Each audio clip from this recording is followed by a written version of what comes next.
মাদক একটা জীবন, একটা পরিবার শেষ করে দিতে পারে। মাদক এমন একটা জিনিস, একটা সমাজ শেষ করে দিতে পারে, একটা প্রজন্ম শেষ করে দিতে পারে। এই মাদকের কারবারি যারা, তারা খুব ভালো করে জানে, আর জানে বলে একটা সমাজ, একটা রাজ্য, একটা দেশ, একটা প্রজন্ম শেষ করার জন্য তারা মাদকের ব্যবহার করে। মাদক বেচে, মাদক কেনে, মাদক পাচার করে। এই মাদক পাচার হচ্ছে আমাদের এই রাজ্যে, আর সেই মাদক ধরার জন্য ঈগল আসছে। এক্সক্লুসিভ নিউজ দিচ্ছি আমরা আপনাদের। ঈগল আসছে। ঈগল একটা ফোর্স যারা মাদক ধরবে। তেলেঙ্গানার ঈগল মাদক পাচার রুখতে এবার বাংলায় Telangana model anti narcotics task force. আমার সঙ্গে সরাসরি সোমরাজ আছে। মাদকের টাকা সন্ত্রাসের কাজে ব্যবহার হচ্ছে, এবার সেই সন্ত্রাসের জাল ছেঁড়া হবে, মাদকের জাল ছেঁড়া হবে ঈগল দিয়ে। এবং সেটা আমরা জানতে পারলাম কখন, যখন দেশের স্বরাষ্ট্রমন্ত্রী আমাদের রাজ্যে শাহী সফর থেকে কিভাবে জানা গেল এই খবর। একদমই দেখো, তুমি দেখেছিলে যে বুধবার রাজ্য মন্ত্রিসভার বৈঠকে সিদ্ধান্ত নেওয়া হয়েছিল যে অ্যান্টি নার্কোটিক্স টাস্ক ফোর্স গঠন করা হবে। কিন্তু এই যে অ্যান্টি নার্কোটিক্স টাস্ক ফোর্স গঠন করা হবে, তার কাজ কি হবে, কি মডিউলে কাজ করবে, কেন আমাদের রাজ্যে অ্যান্টি নার্কোটিক্স টাস্ক ফোর্স গঠনের প্রয়োজনীয়তা তৈরি হলো, আর এর কারণ খুঁজতে গিয়ে একের পর এক তথ্য উঠে আসছে, যে তথ্য আমাদের হাতেও এসে পৌঁছেছে। প্রথমেই জানিয়ে রাখি তোমাকে, তেলেঙ্গানার মডেলে বাংলায় হবে এই অ্যান্টি নার্কোটিক্স টাস্ক ফোর্সের গঠন। অর্থাৎ তেলেঙ্গানায় আমরা যেটা দেখেছি, ঈগল ফোর্স যারা তেলেঙ্গানায় সাফল্যের সঙ্গে মাদক বিরোধী কাজ করে আসছেন, অর্থাৎ মাদক দ্রব্য আটকাতে সাফল্য পেয়েছে, এবং যে ধাঁচে তারা কাজ করছে সেই ধাঁচেই বাংলার অ্যান্টি নার্কোটিক্স টাস্ক ফোর্স কাজ করবে।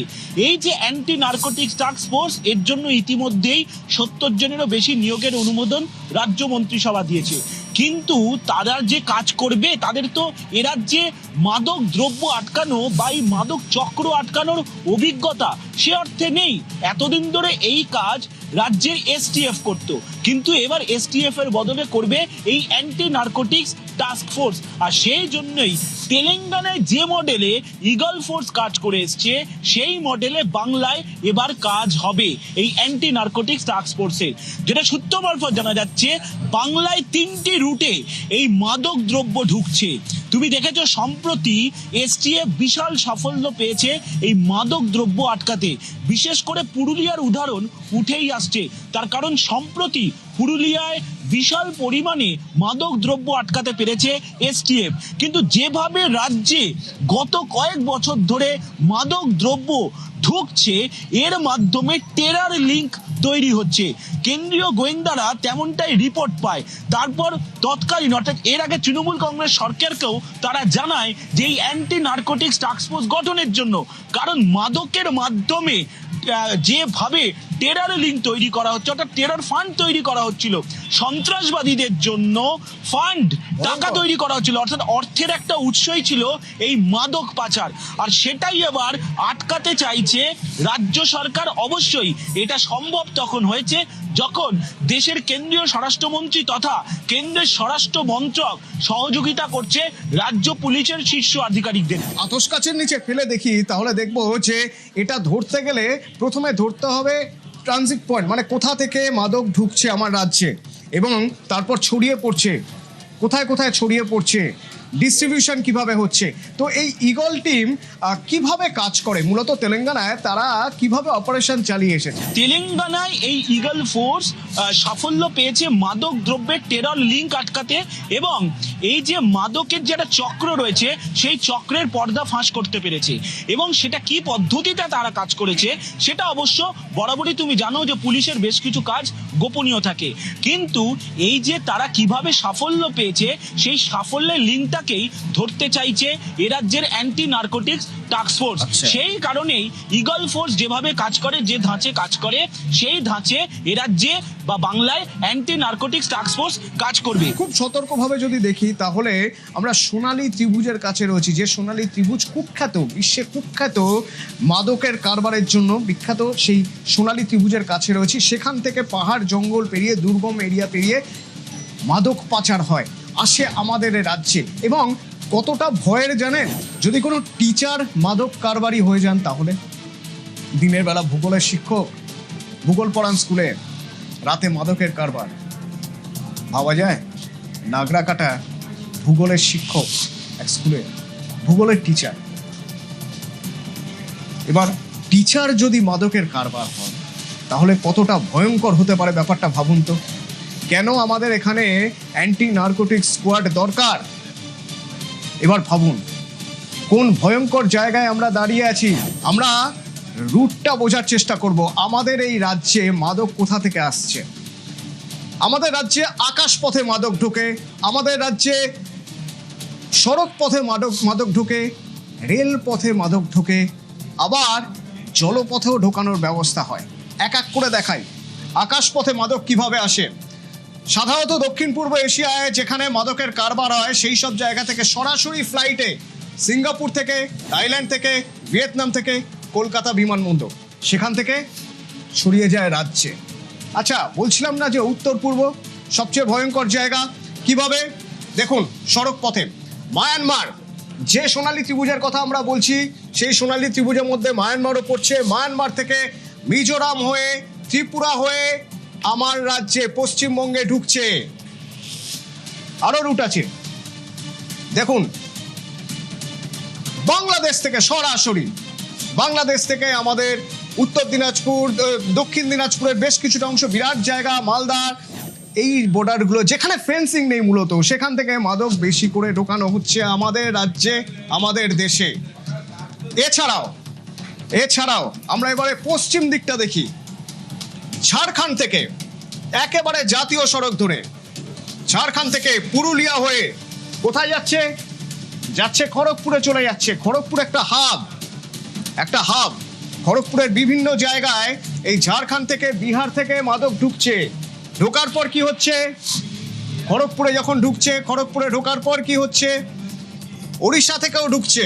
ঢোকার পর দুটো রুট আছে। প্রথমত এই খড়গপুরে ঢোকার পর খড়গপুর থেকে কোথায় যাচ্ছে না, খড়গপুর থেকে সরাসরি কোলাঘাট হয়ে, সাঁতরাগাছি হয়ে কলকাতা, দক্ষিণ চব্বিশ পরগনা, উত্তর চব্বিশ পরগনা ছড়িয়ে যায়। আরও একটা রুট আছে জলপথে, খড়গপুর থেকে জলপথে আস্তে আস্তে দক্ষিণ চব্বিশ পরগনা, সুন্দরবনের বিস্তীর্ণ এলাকায় চলে যায়। এর বাইরে আরও একটা ভয়ঙ্কর রুট আছে, যে রুটের কথা ম্যাপে দেখানো যাবে না, তার কারণ সেই রুট হলো ভার্চুয়াল রুট। সেই রুট যেখানে ক্রিপ্টোকারেন্সিতে লেনদেন হয়, যেখানে ডার্ক ওয়েবের মাধ্যমে কেনা বেচা হয়। আপনার বাড়িতে একটা পার্সেল চলে যাবে, কুরিয়ার পার্সেল দিয়ে আসবে আপনার বাড়িতে, মাদক পৌঁছে যাবে আপনার ঘরে, কোনো ম্যাপে কোথাও কোনো হদিশ নেই। কিন্তু এখানেই শেষ নয়। যদি মাদক কারবারিরা মারাত্মকভাবে ঝাঁপিয়ে পড়ে আমাদের দেশের সর্বনাশ করতে, তো আমাদের দেশের গোয়েন্দারাও তো চুপ করে বসে নেই। আর সেই জন্যই এক এক করে রুটের পাতাগুলো কাটা হচ্ছে। কিভাবে? আউটপুট এডিটর অনির্বাণ আমার সঙ্গে আছে। অনির্বাণ, একের পর এক আমি যদি দেখাই, সবচেয়ে গুরুত্বপূর্ণ রুটের কথা আমরা বলছিলাম মায়ানমার। আমরা একবার দেখি মায়ানমার থেকে যে রুটটা আসছে, যে রুটটা মায়ানমার থেকে এসে মিজোরাম হয়ে ত্রিপুরা, এই রুটে কি এখন আর যাওয়া আসা করা যায়? এই রুটে মাদক পাচার সম্ভব? Atanu, thanks to Ajit Doval and his company, মায়ানমারের এই যে রুটটা যেখান দিয়ে সব থেকে বেশি মাদক একসময় আমাদের দেশে ঢুকতো, মিজোরাম হয়ে, নাগাল্যান্ড হয়ে, মেঘালয় হয়ে এবং তারপরে সেখান থেকে ত্রিপুরা হয়ে, সেই রুটটা পুরোপুরি বন্ধ হয়ে গিয়েছে। কেন বন্ধ হয়েছে? আমরা জানি মায়ানমারের দীর্ঘদিন ধরে গৃহযুদ্ধ চলছে। ওখানে যে জুন্টা সরকার, তাদের সঙ্গে বিভিন্ন বিদ্রোহী গোষ্ঠীগুলোর সঙ্গে। এখন শোনা যায়, তার কিছু প্রুফ অতীতে রয়েছে, এই বিদ্রোহী গোষ্ঠীগুলোকে একসময়, মানে যারা এখন জুন্টার বিরুদ্ধে লড়ছে, একসময় এদের হাতে অস্ত্র তুলে দিয়েছে চীনই। এই প্রত্যেকটা বিদ্রোহী গোষ্ঠীর সঙ্গে হয় সোশ্যালিস্ট, নয় লিবারেশন, নয় কমিউনিস্ট, নানান রকম নামের মোড়ক আছে। ফলে চীন নাকি একসময় এদের হাতে অস্ত্র তুলে দিত। কিন্তু যে কোনো কারণেই হোক, মায়ানমারের ভিতরে জাতিসত্তার আন্দোলন এবং পরিচয় এত বেশি তীব্র তুমি পূর্ব দিক আর পশ্চিম দিকে যদি মানে মায়ানমারের পূর্ব দিক থেকে পশ্চিম দিকে যদি আসো অথবা উত্তর থেকে যদি দক্ষিণে চলে যাও, তাহলে তুমি কিছুতেই দুটো জাতিসত্তার যে চাহিদা সেটা তুমি কিছুতেই মেটাতে পারবে না। মানে দুটো জাতিসত্তার দাবি তুমি কিছুতেই এক জায়গায় আনতে পারবে না। ফলে চীন হয়তো অনেক হাত টাত পুড়িয়ে শেষ পর্যন্ত এখান থেকে সরে এসে তারা কি করেছে, তারা এখন জুনটা সরকারকে একেবারে নিঃশর্ত সমর্থন দেয়। এই যে বিদ্রোহী গোষ্ঠীগুলো যারা একসময় চীনের ইশারায় বা নির্দেশে চলতো, তারা চীনের মদতেই এখানে মাদক চাষ করত, অথবা থাইল্যান্ড থেকে আসা মাদক এই রুট দিয়ে ভারতে ঢোকাতো। এটা ছিল ত্রিভুজের কথা, যেখান থেকে মাদক ঢোকার কথা বলছিলে। এবং এটা এই মাদকের কারবার করে এরা কি করতো, এই মাদকের কারবারে যে অর্থ এরা পেতো তা দিয়ে এরা নতুন করে অস্ত্রশস্ত্র কিনতো, দেশের বিরুদ্ধে আবার যুদ্ধ করতে পারতো বা আরো বড় করে যুদ্ধটাকে সাজাতে পারতো। এই রুটটা কিভাবে বন্ধ হলো? জুনটা সরকারের সঙ্গে চীনের সরকারের একদম সরাসরি সম্পর্ক তৈরি হয়ে যাওয়ার পর চীনের কমিউনিস্ট সরকারের এই বিদ্রোহী গোষ্ঠীগুলো একটু একটু করে চীনের উপরে ক্ষুব্ধ হতে থাকে। এই বিদ্রোহী গোষ্ঠীগুলোকে শোনা যায়, এর কোনো সরাসরি প্রমাণ দেওয়া সম্ভব নয়, কিন্তু এই বিদ্রোহী গোষ্ঠীগুলোকে ভারত বিরোধিতার পথ থেকে সরিয়ে আনতে অনেকটাই সক্ষম হয়েছেন আমাদের কূটনৈতিকরা, আমাদের গোয়েন্দারা। তাদেরকে বোঝানো গিয়েছে যে ভারতের ভিতরে মাদক ঢুকিয়ে অস্ত্রশস্ত্রের কারবার, অস্ত্রের জন্য অর্থ নেওয়ার জন্য তাদের সত্যিকারের দীর্ঘকালীন কোনো স্বার্থ নেই। অতএব সেই জায়গা থেকে অতনু এই রুটটা বন্ধ। এই রুটটা যখন বন্ধ হয়ে গিয়েছে তখন নতুন একটা রুট খুলেছে অতনু। সেই রুটটা কোনটা? আচ্ছা, নতুন রুট খুলেছে মানে এই রাস্তাটা কাটা গেল, এখান থেকে আমার রাজ্যে আর ঢুকছে না মাদক, ভেরি ফাইন। তাহলে পরের রুট বাংলাদেশ, অবশ্যই বাংলাদেশ। বাংলাদেশের কথা বলছিলাম, বাংলাদেশ থেকে মালদা, দক্ষিণ দিনাজপুর সবচেয়ে মারাত্মক জায়গা, কারণ এইখানটায় বিস্তীর্ণ জায়গায় কাঁটাতার নেই। শুধু কাঁটাতার নেই নয়, দীর্ঘদিন ধরে যে কাঁটাতার না থাকা, জমি দিতে না চাওয়া, জমি না দেওয়া বিএসএফ কে গতকালই দেশের স্বরাষ্ট্রমন্ত্রী বলে গিয়েছেন, হাতে পায়ে ধরেছি রাজ্যের মুখ্যমন্ত্রী। দেশের স্বরাষ্ট্রমন্ত্রী তৎকালীন মুখ্যমন্ত্রী মমতা বন্দ্যোপাধ্যায় হাতে পায়েও ধরেছেন, তবু জমি পাননি। এখন তো জমি পাওয়া গিয়েছে, তাহলে এখন কোথায় সমস্যা? কাঁটাতার দিতে কিছুটা তো সময় লাগবেই, তারপরেও থ্রেটটা থেকে যাচ্ছে। কেন জানো অতনু? এই যে তুমি যে সীমান্তটা দেখাচ্ছ না, এই সীমান্তটা ভারতের দিকটা বলছি না, ওপারটাতে এই সীমান্তের ধার দিয়ে তুমি যদি দেখো, শেষ নির্বাচনে মানে তারেক রহমান জামাতপুর ওই জায়গাটা নিয়েছিল, তারেক রহমান যে নির্বাচনে জিতে প্রধানমন্ত্রী হয়েছেন, মানে তার দল, এবং তিনি প্রধানমন্ত্রী হয়েছেন, এই নির্বাচনে এই গোটা এলাকাটাতে কিন্তু কোনো বিএনপি টিএনপি নয়। এই যে তুমি দেখো এই যে সবুজ অংশগুলো, এই সবুজ অংশগুলো হচ্ছে সব জামাতের জেতা কেন্দ্র। এই পুরোটা অর্থাৎ পশ্চিমবঙ্গের সীমান্ত ঘেঁষা যে অঞ্চলগুলো তুমি দেখো, এখানে হচ্ছে পুরো একেবারে জামাতের এই সবুজ হয়ে থাকা অংশগুলো, এগুলো হচ্ছে জামাতের জেতা সিট বা কেন্দ্র। এই গোটাটা সবুজ হয়ে রয়েছে, অর্থাৎ এই গোটা জায়গাটাই হচ্ছে জামাতের কবজায়। জামাতের সঙ্গে মাদকের সম্পর্কটা কি অতনু, এটা বোঝানোর জন্য দুটো উদাহরণ যথেষ্ট। এক, লাদেনকে, তার বাহিনীকে, এবং পরবর্তীকালে সম্পর্কে লাদেনের শ্বশুর আয়মান আল জাওয়াহির, আমরা জানি আফগানিস্তানের কথা, মোল্লা উমর, তাদের কথা আমরা জানি। তাদেরকে আফগানিস্তান অর্থাৎ তালিবানদেরকে আমেরিকা যেরকম সরাসরি অস্ত্র দিয়ে সাহায্য করেছিল, তেমনি আফিম চাষ করিয়ে আরো বেশি অর্থ এবং অস্ত্র জোগাড় করবার জন্য আফিম চাষ করিয়ে তালিবানদের হাতে আরেকটা নতুন অস্ত্র আমেরিকা তুলে দিয়েছিল। সে অস্ত্র শুধু আফগানিস্তানে ব্যবহার হতো না, অর্থাৎ মাদক, তা পাঞ্জাব সীমান্ত দিয়ে আমাদের দেশে ঢুকেছে।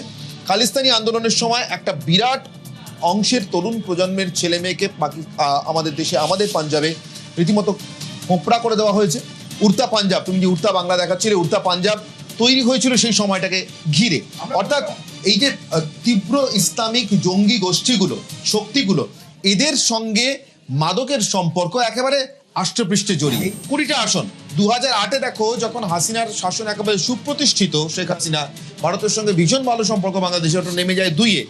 এবং দেখো বাংলাদেশের সঙ্গে ভারতের সম্পর্ক খারাপ হতে শুরু করা, তীব্র ভারত বিরোধী শক্তি বাংলাদেশের বিরুদ্ধে সক্রিয় হওয়া, হাসিনার দেশ ছেড়ে চলে আসতে বাধ্য হওয়া, 68-তে গিয়ে পৌঁছে জামাতের আসন।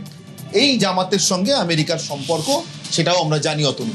জামাতকে কেন আমেরিকা এত আশ্রয় দিয়েছে, প্রশ্রয় দিয়েছে, জামাতকে উস্কে কিভাবে বাংলাদেশের নির্বাচিত সরকারকে উৎখাত করেছে, জামাত সব থেকে বেশি অর্থ এবং অস্ত্র সাহায্য থ্রু আইএসআই কিভাবে আমেরিকার কাছ থেকে পেয়ে ভোগ করে আমরা জানি। ফলে ঠিক ওই একই মডেলে যেভাবে আফগানিস্তানে গাঁজা চাষ করিয়ে, আফিম চাষ করিয়ে আমেরিকা আফগানিস্তানের লোকেদেরকে তো বটেই, মানে তালিবানদেরকে তো বটেই, আমাদের তাদেরকে অস্ত্র অর্থ জুগিয়েছে একদিকে, একই মডেলে বাংলাদেশের ভিতরে জামাতকে কাজে লাগিয়ে পশ্চিমবঙ্গ রুট দিয়ে ভারতে মাদক ঢুকিয়ে ভারত বিরোধী কারবার ফেলে। কিন্তু অনির্বাণ, সেখানে আমার একটা প্রশ্ন থেকেই যাবে। আমরা দেখেছি বা বিভিন্ন জায়গায় পড়েছি, যে সময়ের কথা তুমি বলছো পাঞ্জাব, যে সময় একের পর এক মাদক ঢোকানো হচ্ছে, টেরার ফান্ডিং হচ্ছে, খালিস্তানিরা চতুর্দিকে তাপিয়ে বেড়াচ্ছে, সত্যি কি বাংলা ওরকম পরিস্থিতিতে চলে যেতে পারতো? সেই সম্ভাবনা তৈরি হয়ে গেছে। 2026 সালে বিধানসভা নির্বাচনে পশ্চিমবঙ্গে তৃণমূল কংগ্রেস ক্ষমতা থেকে না গেলে এবং বিজেপি ক্ষমতায় না এলে যে কাজগুলো হতো না, তার মধ্যে অন্যতম কাজ সীমান্তে বেড়া দেওয়ার কাজ। সীমান্তে বেড়া দেওয়ার প্রয়োজনে, সীমান্তকে সুরক্ষিত করার প্রয়োজনে বিএসএফ এর হাতে জমি তুলে দেওয়ার কাজ। সুরক্ষা মানে যে সবসময় গোলা বন্দুক এ সমস্ত নিয়ে পাহারা দেওয়া তা কিন্তু নয়। সুরক্ষা মানে কিন্তু আপনার ছেলেমেয়ের জীবনটা নিয়েও চিন্তা করা, অর্থাৎ আপনার ছেলেমেয়ের জীবন মাদক দিয়ে বিষিয়ে দেওয়ার চেষ্টা করা হচ্ছে কিনা। সীমান্ত সুরক্ষা মানে শুধু অস্ত্র, গোলা বন্দুক, জঙ্গি বারুদ ঢুকছে তা নয়, সীমান্ত মানে মাদকও ঢুকছে কিনা, মাদক ঢুকতে বাধা দেওয়া যাচ্ছে কিনা। ফলে এই সীমান্তটা কিন্তু যতটা উন্মুক্ত হয়েছিল এবং মাদকের কারবার যেভাবে বেড়েছে বা বাড়ছে, তারপরেও মানে তুমি ভাবো পশ্চিমবঙ্গে বিজেপি সরকার প্রতিষ্ঠিত হওয়ার পরেও দেশের স্বরাষ্ট্রমন্ত্রীকে এখানে এসে বৈঠক করতে হচ্ছে আলাদা করে মাদক আটকানোর জন্য, পশ্চিমবঙ্গতে তেলেঙ্গানা মডেল ফলো করতে হচ্ছে। তার মানে এখানে সরকার না বদলালে, জমি দেওয়া না গেলে পশ্চিমবঙ্গের অবস্থা কি হতে পারতো?